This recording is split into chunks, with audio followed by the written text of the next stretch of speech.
Assalamualaikum warahmatullahi wabarakatuh, sahabat Rubaiyat semuanya. Kali ini berkenaan dengan bulan Ramadan 1442 Hijriah. Sebelumnya perkenalkan dulu, nama saya adalah Wahyu Nur Huda. Dan kali ini saya bersama dengan narasumber saya gitu ya. Ada tamu dari sini. Yang sebelumnya pertama boleh perkenalkan dulu ya. Oke, untuk yang pertama mungkin dari yang di depan saya, boleh perkenalkan dulu mungkin. Ya, nama saya Fahmi. Oke. Bang Fahmi, ya. Kira-kira kalau Bang Fahmi sendiri ini kira-kira sibuk apa nih Bang Fahmi kalau untuk akhir-akhir ini gitu? Kalau sekarang sih karena baru ya selesai kuliah, jadi ya masih nganggur-nganggur sama ada freelance. Oke. Ada freelance-nya ya Bang Fahmi ya. Oke. Untuk tamu saya yang pertama ini tentunya ada Bang Fahmi, dan yang kedua tentunya mungkin sahabat Rubaiyat semuanya sudah tahu semuanya ya. Gitu. Ada Pak Tata. Halo, selamat malam Pak Tata. Iya. Waalaikumsalam warahmatullahi wabarakatuh. Oh iya. Oh, tidak semua terkenal. Oh iya. Berarti mulai sekarang harus ya Pak ya. Harus gitu. Dengan adanya podcast ini mungkin nanti akan menjadi lebih terkenal gitu ya Pak ya. Amin. Oke, kali ini saya ingin menanyakan nih gitu, baik dari Mas Fahmi maupun dari Pak Tata gitu ya. Karena memang ini berkenaan dengan bulan Ramadan ya, tentunya 1442 Hijriah gitu ya. Bulan turunnya Al-Qur'an gitu, dan memang ini untuk saat ini kan banyak yang berkegiatan atau mungkin sedang giat-giatnya nih baru belajar Al-Qur'an gitu. Atau memang banyak dari semua orang itu kan Muslim kayak gitu, mungkin semuanya pada rajin untuk selalu melaksanakan ibadah di masjid, tadarus Al-Qur'an gitu. Nah, ini berkaitan dengan itu kita pengen nanya nih gitu terkait untuk Bang Fahmi nih gitu, karena memang untuk Bang Fahmi sendiri kan ini adalah salah satu tokoh pemuda nih gitu. Nah, setahu saya nih kalau untuk pemuda nih banyak nih gitu ya, banyak yang memang menurut saya ini banyak yang kurang mungkin malu atau gimana ya. Kalau menurut kondisi Bang Fahmi sendiri gimana nih terkait untuk pemuda untuk belajar Al-Qur'an ini gitu?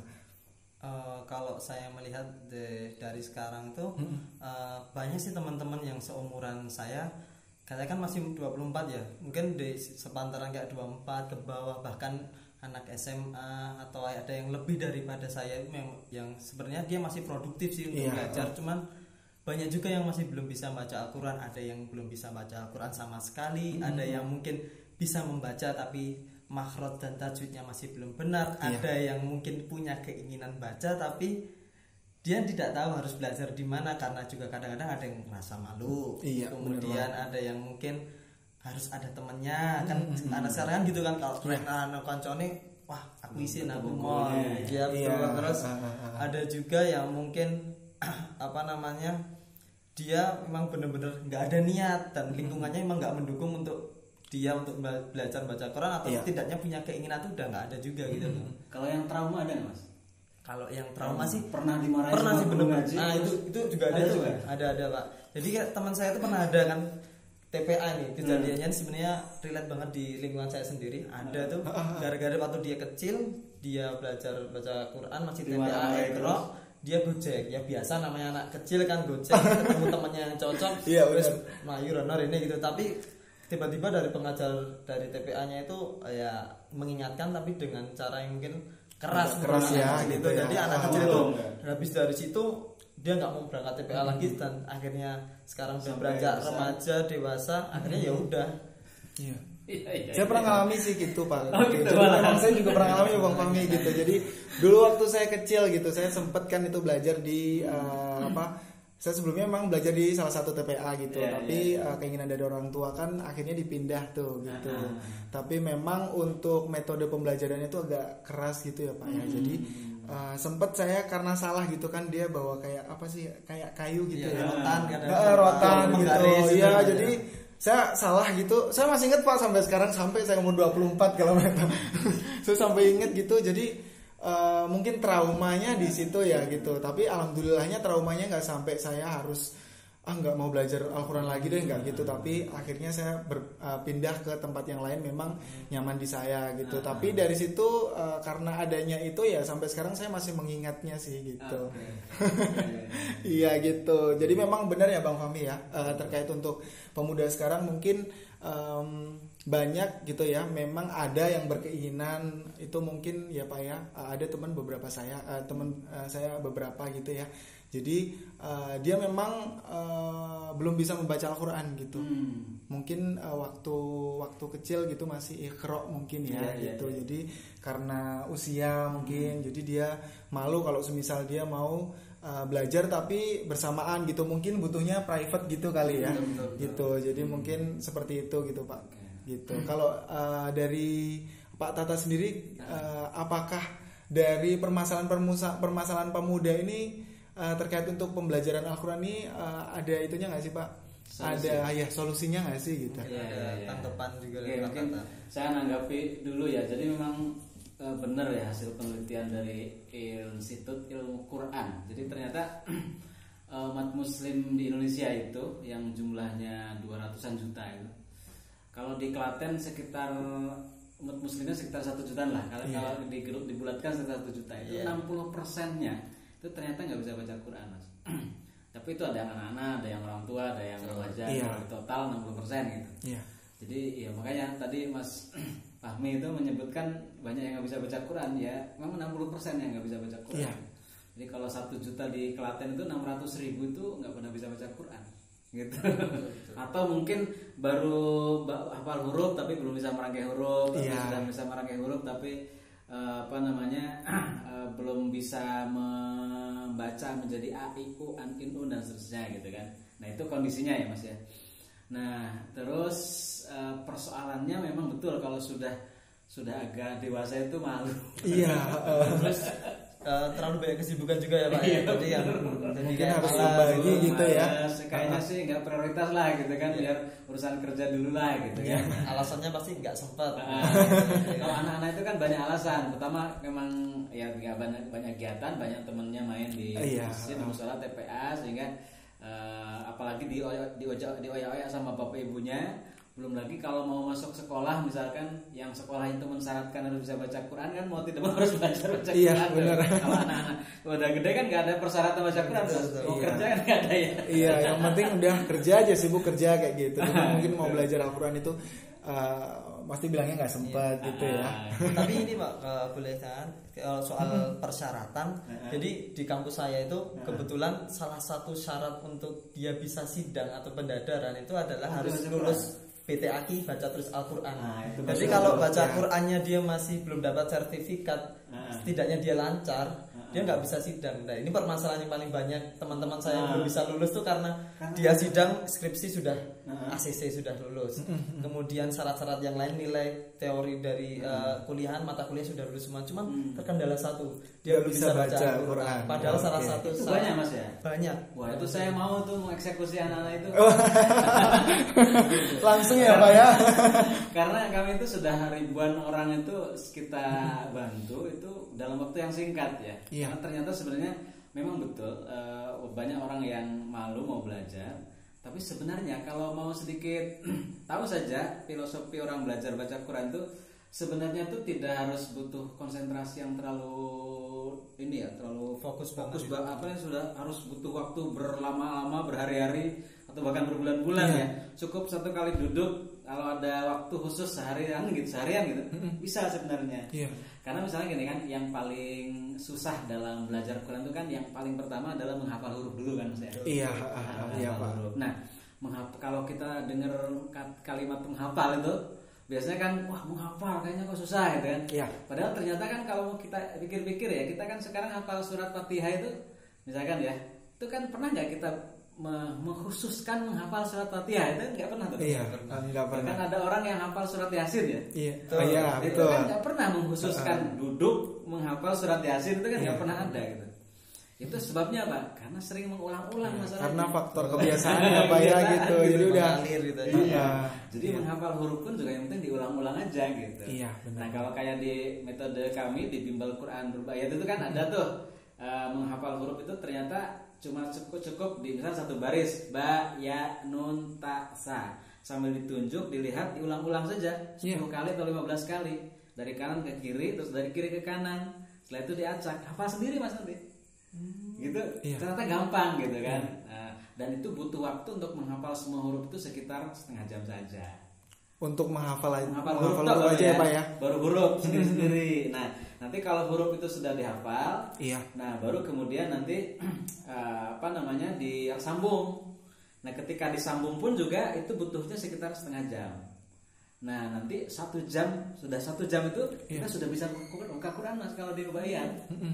Jadi langsung buka Quran, baca Quran, tapi bacanya baca huruf. Iya. Gitu. Jadi misalkan buka halaman mana terserah gitu. Nanti diurut saja, ini huruf ba, terus nun, ini alif, ini qaf, dan terus begitu. Nah, itu kalau sudah bisa menunjuk huruf itu kunci dasar itu.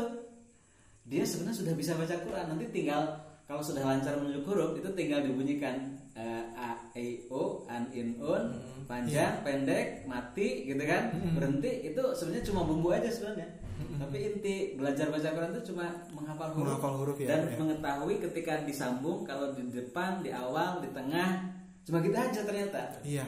Gitu. Nah, cuman mungkin banyak orang yang kemudian karena tadi ya mungkin trauma kalau belajar baca Quran kita harus lama, nenteng buku gitu kan, sana kemarin aku malu gitu. Iya, benar ya. Padahal ternyata nggak harus gitu kan. Nah, apalagi ada sekarang itu metode privat, apalagi online juga bisa gitu kan. Tanpa harus diketahui. Bahkan kalau di kita tuh banyak tuh belajar datang pagi, orang nggak tahu, orang taunya bahasanya dia tuh nggak bisa baca Quran, pagi nggak bisa baca Quran, sore sudah bisa baca Quran. Kan keren maksudnya. Jadi kan tidak harus malu-malu belajar. Karena memang mindset orang-orang pada umumnya tuh pasti kalau untuk belajar Al-Quran itu ya Pak ya. Yang pertama karena lama mungkin kebiasaan bawa Iqra mungkin ya gitu, kebiasaan bawa Iqra yang memang harus ada Iqra 1, Iqra 2 dan sebagainya itu ya gitu. Tapi kalau di Rubaiyat kan berarti otomatis untuk metodenya kan hanya setengah jam kayak gitu. Nah itu mungkin bisa jadi solusi juga sih ya Mas Fahmi ya gitu. Tapi jangan nyebut Iqra ya, karena maksudnya Iqra ini sebenarnya metode yang luar biasa. Sudah jutaan umat ya, kita juga mengatakan semua metode itu bagus ya. Dalam artian Iqra ini luar biasa, sudah memberikan kontribusi terhadap masyarakat. Cuman memang Iqra ini yang mungkin bisa kita sebut sebenarnya metode ini bisa lebih cepat. Terus kemudian karena cara mengajarnya mungkin tidak begitu dipercepat, akhirnya kemudian agak image-nya tuh kalau Iqra lama gitu. Sebenarnya bisa cepat juga sebenarnya. Karena memang yang dipikirkan dari masyarakat kan biasanya gitu ya Pak ya, karena memang belajar Iqra kayak itu kan ada proses memang ya, ada Iqra 1, 2, 3, 4, 5, 6 akhirnya kan nanti ke Al-Quran. Dan Iqra memang image-nya untuk anak-anak. Anak-anak muda kalau belajar Iqra malu gitu. Wah ini untuk anak-anak kok gitu. Yaudah besok Mas Fahmi diajak kesini aja semuanya Mas Fahmi temannya biar cepet sedang skripsi besok. Sama itu juga sih kadang kalau saya melihat dari fenomena yang anak muda sekarang, kenapa sih mereka nggak mau belajar Quran? Kenapa sih mereka malas? Sebenarnya udah ada bisa sampai katakanlah Iqra 3, tapi kenapa nggak mau dilanjutin? Itu kadang-kadang tuh ada sih ngomong gini. Jadi kan orang tua tuh nyuruh dia untuk belajar Quran, cuman ternyata orang tuanya sendiri aja nggak belajar Quran. Jadi kadang-kadang tuh anak tuh balik gitu loh. Kenapa sih orang tuanya juga nggak ngasih lingkungan tuh kan penting banget. Contoh nih memang ya.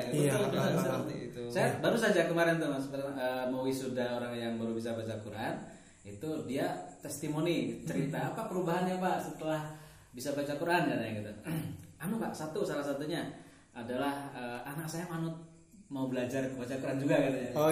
Dulu berarti pada saat jenengan belum bisa baca Quran, anaknya nggak mau belajar. Iya, karena saya nggak belajar. Bener Mas. Kadang-kadang seperti itu Pak susahnya kan. Orang tuanya itu benar-benar memaksa. Dia bahkan kayak siap keluar uang. Tapi anak emang nggak mau karena kenapa bapak atau ibu juga nggak bisa baca Quran? Kenapa harus saya? Dulu. Kenapa nggak bareng-bareng? Iya kan? Benar-benar. Karena memang gitu orang tua harus memberikan contoh juga ya gitu. Kalau misal orang tuanya nggak bisa baca tapi ngejar-ngejar anaknya biar bisa baca gitu kan pasti loh orang tua aja nggak belajar kok masa aku harus belajar gitu mungkin ya gitu. Iya benar-benar. Pendidikan terbaik itu adalah teladan Mas. ya. Iya, jadi benar. bukan kata-kata. Iya. Berarti di Rubaiyat ini bukan hanya untuk khusus misalkan remaja atau mungkin anak-anak, tapi juga untuk orang tua juga berarti orang tua, semuanya ya. Memang awal mulanya kebanyakan murid kita itu justru malah orang-orang tua. Oh iya. Sekarang sudah mulai bergeser anak muda, kemudian anak-anaknya juga gitu. Iya, iya. Orang tua karena mungkin orang tua itu salah satu motivasinya ini sudah mau mati gitu. Sehingga harus segera bisa baca Quran. Apa Iya, harus motivasinya gitu. Iya. Apa yang harus dicari lagi? Betul gitu. Jadi seperti itu. Dan yang mungkin tadi ya salah satu solusi juga selain bahwa belajar membaca Al-Quran itu mudah gitu ya.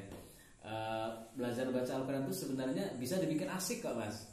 Bikin asik. Jadi sehingga kita supaya salah satu tips agar belajar baca Al-Quran dibikin asik ada lagunya, pakai lagu gitu. Oh, pakai lagu ya, biar itu ya Pak ya. Misalkan ketika menghafal huruf hijaiyah gitu, misalkan itu pakai lagu ba ya nun ta sa gitu kan. Ba ya nun ta sa. Nah gitu. Ba ya nun ta sa. Ba ya nun ta sa gitu. Atau dibikin lagu misalkan lagu apa namanya? Potong bebek angsa misalnya gitu kan. Nah, huruf hijaiyah 29 gitu kan dan seterusnya. Nah, dan seterusnya itu sebutkan hurufnya satu-satu gitu pakai lagu potong bebek gitu. Jadi bisa dengan lagu-lagu seperti itu. Ketika disambung dan dibaca dikasih vokal a i u. Nah, istilahnya juga kita pakai istilah biasa. Jadi tidak ada istilah untuk awal-awal ya, apalagi yang belum bisa baca Quran sama sekali, itu kan kalau dikasih istilah-istilah yang baru, yang agak susah itu kan agak susah tuh diingatnya. Nah, agar lebih mudah, istilahnya bukan fathah, kasroh, domah kita istilahnya, atau bukan tanwin, tasdid, atau sukun, atau apalagi tadi wakof itu kita sementara hindari dulu istilah itu. Nah, istilahnya kita ganti dulu dengan vokal A, vokal I, vokal U gitu kan. Gitu ya, vokal an, vokal in, vokal u. Kemudian mati, diftong, apalagi diftong itu kan au ae ya. Kemudian huruf double, panjang 2 vokal gitu, panjang 6 vokal gitu. Jadi istilah-istilah itu agar gampang diterima gitu. Itu yang dimaksud dengan mudah. Nah, menyenangkan tadi ada lagu-lagu kayak misalkan ada lagu ketika dibunyikan a i u jadi baba bibi bubu. Nah itu ketika dibunyikan vokal an i nun baban bibin bubun ban bin bun ban bin bun. Nah jadi ada lagunya. Jadi melagu tapi dengan sendirinya akhirnya bisa membaca. Nah gitu. Karena balik ke faktor kalau misalnya udah biasa pakai vokal itu nanti ya jadi hafal sendiri gitu ya Pak ya gitu. Bahkan menyesuaikan ada lagu yang diadaptasikan dengan lagunya Siti Nurhaliza. Gaul berarti ya Pak. Jadi contohnya misalkan ketika dipanjang 2 vokal ya. Babi bu babena minal bawabi gitu kan. Fababun bubin wakun babiban. Nah gitu kan. Kita lagu ini Cindai Mas ya. Iya. Babi yayi yuyaina minal yawayi fayayun yuyin wakun yayiyan. Nah gitu. Jadi jadi asik Mas. Asik ya. Ngajinya itu jadi tidak menjenuhkan. Iya, jadi bukan hanya bisa belajar cepat tapi juga mungkin lebih asik gitu ya Pak ya. Iya. Enggak terasa ya. Udah belajar beberapa jam. Iya benar. Kan kalau mungkin nanti yang difikirkan yang lain kan mungkin aduh itu belajar cepat itu nanti kira-kira metodenya gimana ya kayak gitu kan pasti aduh susah nih pasti gitu kan. Tapi kalau misal dengan metode yang asik gitu kan kita nggak kerasa nih baru belajar udah belajar berjam-jam ternyata kiranya baru setengah jam nanti gitu ya. Iya. Oke, kira-kira apa lagi nih Mas Fahmi? Kalau dari segi Anjana sebagai pemuda gitu, ada lagi nggak gitu? Kalau biasanya kan ya gini kan, kalau pemuda itu kebanyakan tuh dia menganggap bahwasanya belajar Al-Quran itu kayak bosenin. Jadi dia lebih tertarik dengan kegiatan-kegiatan bagi mereka yang kekinian lah kata orang muda kan. Jadi kadang-kadang selalu bilang wah sempat aku nggak sempat, padahal kan sebenarnya kalau menurut saya ya belajar Al-Quran tuh nggak bisa dikatakan sempat atau nggak sempat, harus disempatkan. Ya. Kalau alasannya cuma sempat atau nggak sempat itu harus disempatkan. Iya, Dan kadang-kadang tuh kalau anak muda tuh nganggap bahwasanya kan baca Quran nggak bisa cuma huruf aja atau nyambung juga kan. Iya, yang mereka kadang-kadang mikir rumit tuh kayak wah ada tajwidnya juga nih, terus hukum tajwid tuh banyak nih, terus habis itu nanti huruf kalau nyambung tuh bentuknya kayak sama ba, nanti kalau disambung gini jadi gini, terus kayak ja disambung gini bentuknya beda-beda, banyak banget jadi yang harus dihafalkan gitu kan Pak. Jadi tajwid, hukumnya, terus kemudian nanti kayak ada wakof, ini harus disambung atau diteruskan. Jadi Kak kalau udah dipikirkan udah wah ini rumit banget. Ini paling setahun iso gitu kan. Mindset awalnya pasti gitu ya. Iya, mungkin anak muda seperti itu gitu. Bener-bener cari simpelnya aja pasti ya gitu. Selalu banyak alasan. Padahal sebenarnya memang simpel. Iya, Pak. Contoh misalkan kayak tadi ya, ketika mau menyambung huruf tuh Mas. Sebenarnya itu hampir semua huruf yang dihafal satu-satu itu ketika dirangkai itu nyaris tidak ada perubahan sebenarnya. Hanya 1-2 kasus saja yang berubah total itu. Ya, misalkan Jim tadi yang tadinya ada ekornya, ketika disambung tuh ekornya hilang. Nah gitu kan. Ain yang tadinya ada ekornya, ketika disambung ekornya aja hilang. Gitu. Nah gitu-gitu. Nah terus paling yang lain kayak H itu tadinya H begini, kalau di tengah jadi agak begini gitu kan. Atau kemudian dikasih variasi, ya itu hanya variasi, tinggal apa istilahnya itu agak sedikit menggunakan ilmu titen aja. Niten ini kira-kira mirip huruf apa ya gitu. Tapi justru disitulah asiknya. Jadi ada yang menyebutkan seorang ahli bahwa mengingat-ingat huruf Arab itu ternyata jauh lebih mudah daripada mengingat-ingat huruf Latin, karena itu semuanya simbol. Tapi memang untuk sementara agak sedikit mengernyitkan dulu kening gitu. Tapi nanti itulah yang menyebabkan orang yang baca Quran itu ya setelah bisa dan baca Quran itu yang menyebabkan dia itu tidak akan gampang pikun katanya. Gitu. Karena selain mengingat-ingat simbol, terus yang kedua itu yang namanya baca Quran itu kan membaca dari kanan ke kiri. Perbedaannya ternyata beda kalau membaca dari kanan ke kiri itu. Kalau membaca dari kanan ke kiri itu mengaktifkan otak kanan. Mengaktifkan otak kanan. Tapi kalau membaca dari kiri ke kanan itu mengaktifkan otak kiri. Kalau otak kanan itu pasti senantiasa ceria, awet muda, gitu ya Mas ya. Dan ternyata benar Mas, orang yang suka baca Quran awet muda.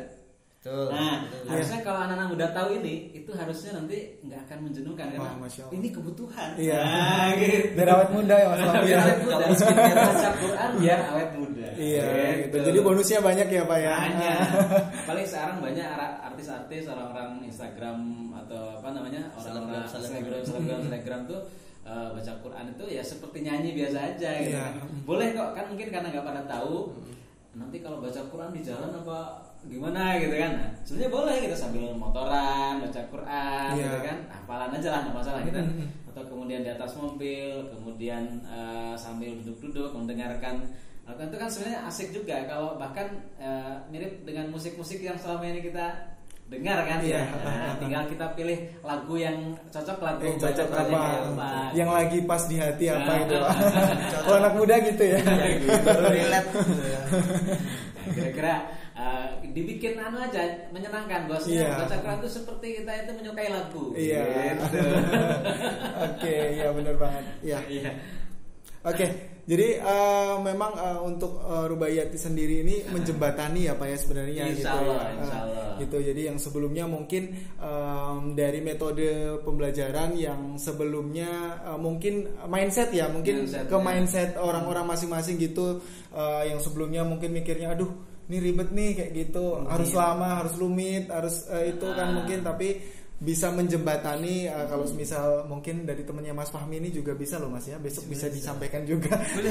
Ya banyak guru-guru kita gitu nanti supaya intinya tetap bisa belajar Al-Quran gitu, tapi tetap bisa menyempatkan juga kayak gitu. Jadi bukan hanya kalau orang anak muda sekarang kan kebanyakan lebih ke seneng nongkrong di kafe kayak gitu kayak gitu. Nah dengan adanya gitu kan mungkin nanti bisa lebih disempatkan gitu ya untuk bisa belajar Al-Quran. Ini kan juga sebenarnya untuk masa depan kita juga kayak gitu, bukan hanya di dunia tapi juga di akhirat juga. Seperti itu ya Pak ya. Gitu. Jadi tetap menggunakan metode yang asyik gitu, menggunakan metode yang asik, tapi ini sebagai penyelamat kita juga sebenarnya kayak gitu ya Pak ya. Iya. Terkait dengan mindset tadi Mas, iya, tambahkan. Jadi memang rubaiyat itu membuat orang yang tadinya itu kan gini, banyak orang yang kemudian takut ketika membuka Quran. Iya. Iya, takut membuka Quran. Nanti kalau kan sering dicekoki dalam pikiran umat muslim itu, nanti awas loh kalau baca Quran salah dosa. Iya. Wah itu maksudnya, wah itu takut banget tuh. Nah kalau di kita itu kan itu memang benar baca Quran kalau salah kemudian itu ada ya kita nggak boleh gitu kan. Tapi kan kalau dalam keadaan belajar ada lagi hadis yang lain. Kalau baca Quran salah justru pahalanya 2 gitu. Iya. Yang kita ambil yang itu Mas. Iya. Bukan yang kalau baca Quran itu kan untuk yang nanti udah lama baca Quran, nah itu salah ya itu boleh lah itu dosa nggak apa-apa. Iya. Tapi ini kan baru belajar salah nggak masalah Iya, gitu betul. kan. Nah, Iya, betul banget. kita itu baru belajar 1 jam itu yang tadinya takut buka Quran itu sudah boleh buka Quran. Iya. Baru belajar 1 jam sudah boleh buka Quran, itu kan surprise tuh. Iya, Dan membuka mindset. Nah, Iya. ternyata baca Quran itu mudah gitu. Iya. Di jam pertama saja sudah terbukti. Iya, gitu. cepat dan mengasihkan ya Pak ya. Iya. Memang Gitu, iya Mas. gitu. Jadi memang kadang beberapa orang gitu kan berpikir bahwa kalau semisal membuka Al-Quran itu juga takut gitu ya Pak ya. Takut untuk dalam artian kalau semisal buka nanti baca salah gimana gitu juga sih gitu. Betul. Iya. Padahal sebenarnya ada hadis yang lain Iya. tadi. Oke. Gitu. Oke. Ya. Oke. Mungkin Mas Fahmi ada yang mau ditambahkan lagi nggak? Oh iya, saya yang terakhir kalau saya mau nambahkan sih kadang-kadang tuh ini menurut saya yang mungkin harusnya paling sering disampaikan gara-gara tadi saya mendengar dari yang kalau belajar salah tuh dapat 2 kali lipat, Dapat 2 pahala. 2 pahala ya. Nah, ini kadang-kadang yang belum diketahui banyak pemuda atau anak-anak muda.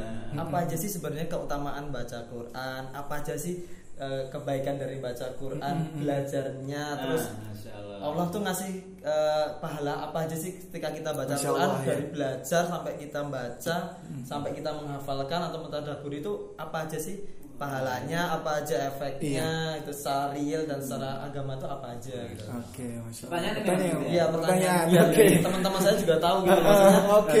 Ini loh sumbernya nih gitu. tujuannya gitu kan. Ya, jadi memang kalau mau dibahas memang ini bisa satu jam nih. 1 hari kayaknya ya Pak ya.